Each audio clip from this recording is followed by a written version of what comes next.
Hello. I have to say I am so excited and humbled and incredibly anxious and nervous to be here. I am Natalie DeFreitas. I am a mental health counselor, and I'm also a restorative justice advocate and a justice consultant. And I'm here to talk with you all about the crisis in our justice system. And I want to share a little bit about how I believe restorative justice to offer a solution to this crisis. So I was preparing for this talk, and I was reading some headlines, and I came across one that said that right now in Canada, the crime rate is the lowest it's been in 40 years. And I've got to tell you that I was baffled by this, because doing the work that I do, I've never believed that our system has been more failed. So I started to think, okay, maybe the statistic is a little bit skewed. How did we get to this lowest crime rate in 40 years? And in short, we've done this by locking everyone up. We have locked up everyone despite their age or whether or not it's their first time committing an offense. And I started thinking, well, is this statistic sustainable? I mean, what happens when all of these people that we're locking up are released? Will our communities still be safe? Will they reoffend? Well, the crisis that I see centers around mass incarceration. So a little bit about myself. When I was 18, I started working in about 6 different jails when I was doing my undergraduate degree in Kingston, Ontario. My mom likes to joke that I've done time, but I really had some powerful conversations there. And I realized that there was a better way to do justice. So I want to share 3 things with you all today. The first is I want to give you just a brief overview of some of the current problems in our system. The second is, I want to share an extreme example, sort of a case study, of some of the problems that I'm illustrating. And then finally, I want to talk to you about my passion, restorative justice, and why I believe that this is a solution. So, when we think about where we're at today, what is our current approach to justice? Well, in short, life doesn't mean life. So this means that the majority of offenses that are committed in Canada receive relatively short jail terms. And moreover, the ones that do get longer sentences and even life terms are eligible for parole after serving only a portion of that time. And something even more powerful is that 70% of people reoffend within 1 year after being released from jail. I want you to think about that. How effective is our system of justice if 70% of people are reoffending after jail? So the problem with this, as I see it, is that people are sent back into the exact same negative social circumstances that influenced crime in the first place. And you know the stories, things like racism, illiteracy, poverty, addictions. But our current answer has just been to build bigger and better prisons, to lock up more people. And I think, and this is my perspective, that this is dealing with the symptoms of crime and not the causes. So prisons have become revolving doors and our communities remain unsafe. So I wanted to provide you with a case study and sort of an extreme example of harsh on crime approaches to justice at its best. So let's talk about Texas for a second, y'all. Well, we all know what Texas is known for, right? They do everything big in Texas, and this includes their approach to justice. So some of you may have even heard the nicknames. They are the shoot-'em-up state. Huntsville, Texas is the death penalty capital of the world, or execution city. Some pretty powerful nicknames. But what started happening was after decades of using these harsh on crime approaches and mass incarceration, in the 90s, crime rates started to skyrocket. And not only that, but prisons were overcrowded and overpopulated. It was standing room only, seriously. And state officials took notice of this. Because really, when you're locking everyone and everyone up, shouldn't crime rates be going down? So they started thinking that something new needed to be done. And they started developing alternative programs. So these were things that focused more on some of the influencers of crime. Things like addictions workshops and other social programming. And judges started handing out parole instead of jail time. And what they noticed between the years 2005 and 2012 was a dramatic reduction in crime rates. And not only that, but there were less people actually in prison.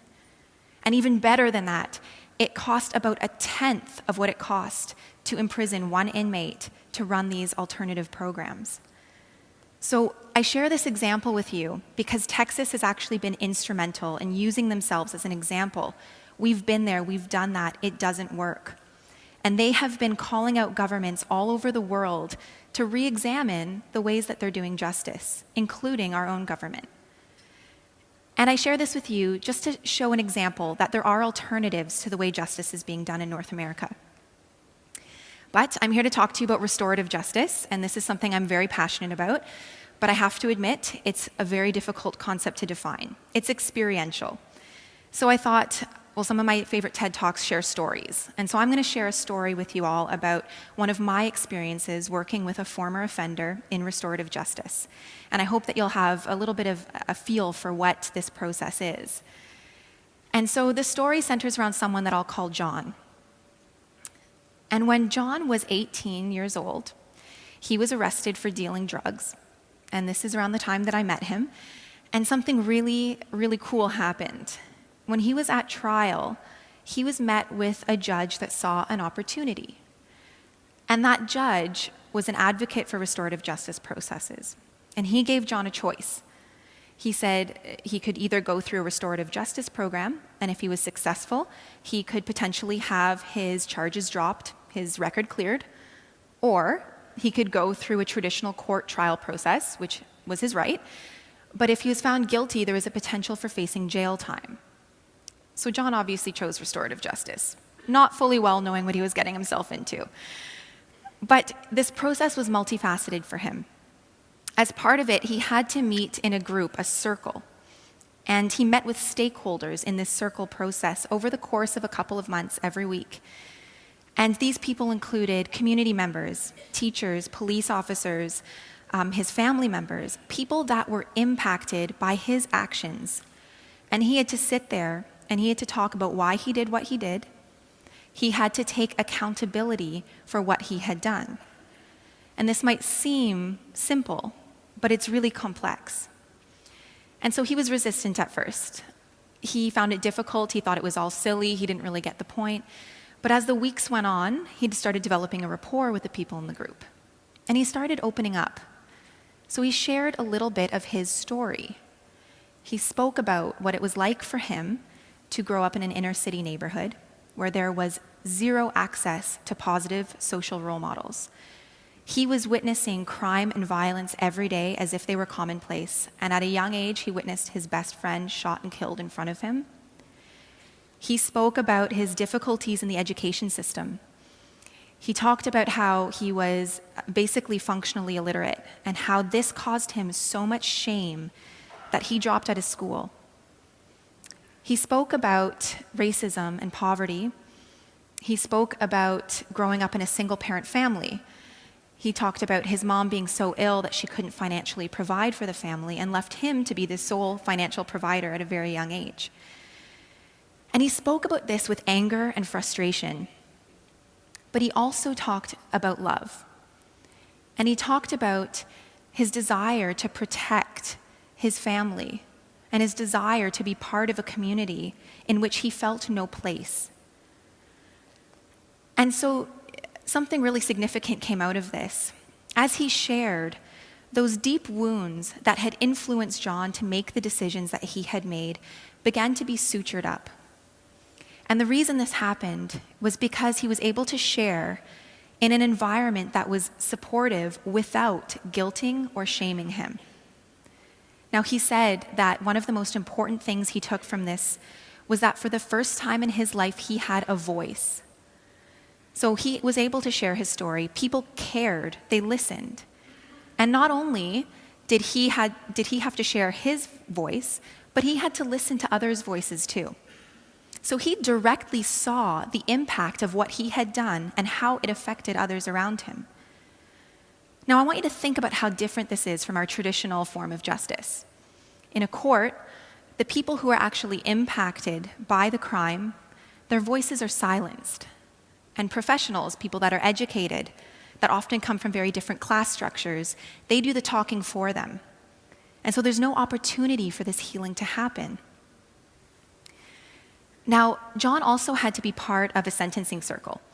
And this is really a pinnacle of restorative justice, is people have to take appropriate accountability for what they've done.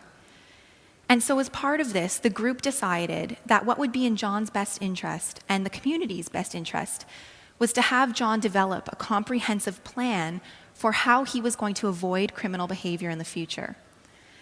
So as part of this, John had to re-enroll back in school, something that was incredibly difficult for him considering his struggles in the education system. He had to take resume building workshops and he had to find a job. And eventually he even applied for college after he obtained his GED. Now, what was significant about this to John was that it directly related to the causes of crime in his life. So things like not having a job, being unable to provide financially for a family, having no education, led for him to resort to dealing drugs to make a quick buck. And so he had an opportunity here to transform a part of himself that he'd never tapped into. And the point is here that John identified for the remainder or for the duration of his life that he had been labeled a criminal by those around him. So that became ingrained in his identity. It became very difficult to extricate himself from that. If I'm a criminal, I might as well keep acting like one. This is something I hear all the time. And what this did was it allowed John to transform a negative self-identity and reinvest in social connection, reinvest in his own choices to reconnect with the community, to make positive and social decisions.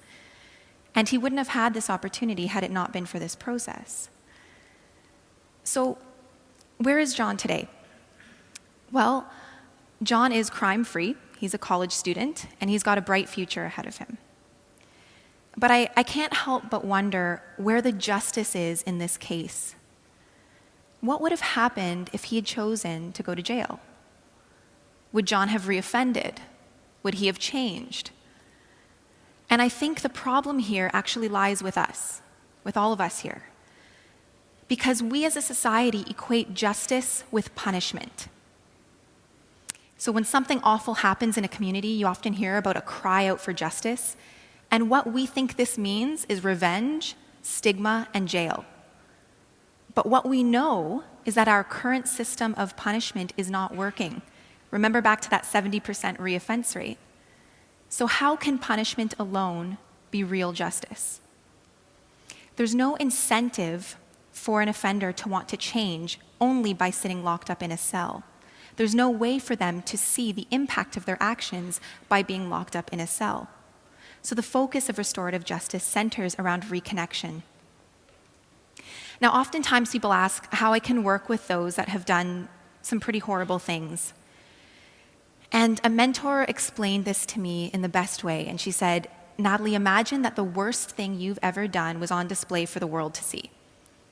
And I'd like you to take a second and think about that. Imagine the thing that you are most ashamed of, the worst thing that you've ever done, was on display for the world to see.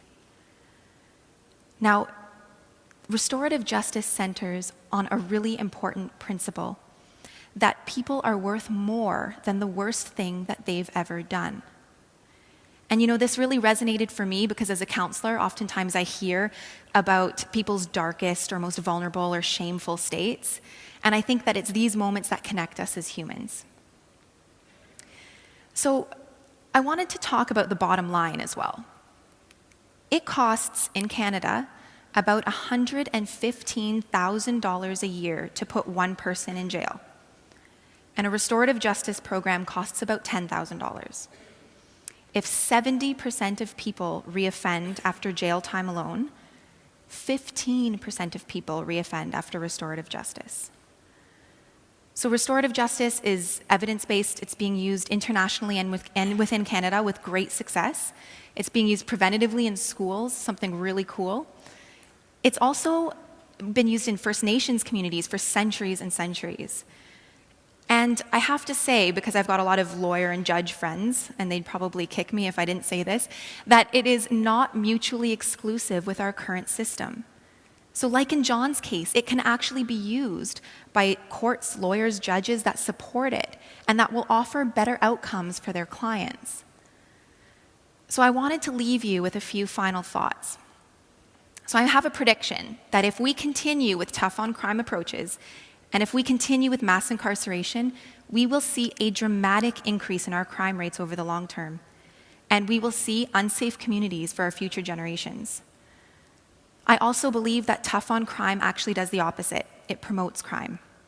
And if we're serious about reducing crime rates, we need restorative justice programs that focus on healing, transforming negative self-identities, and taking appropriate accountability.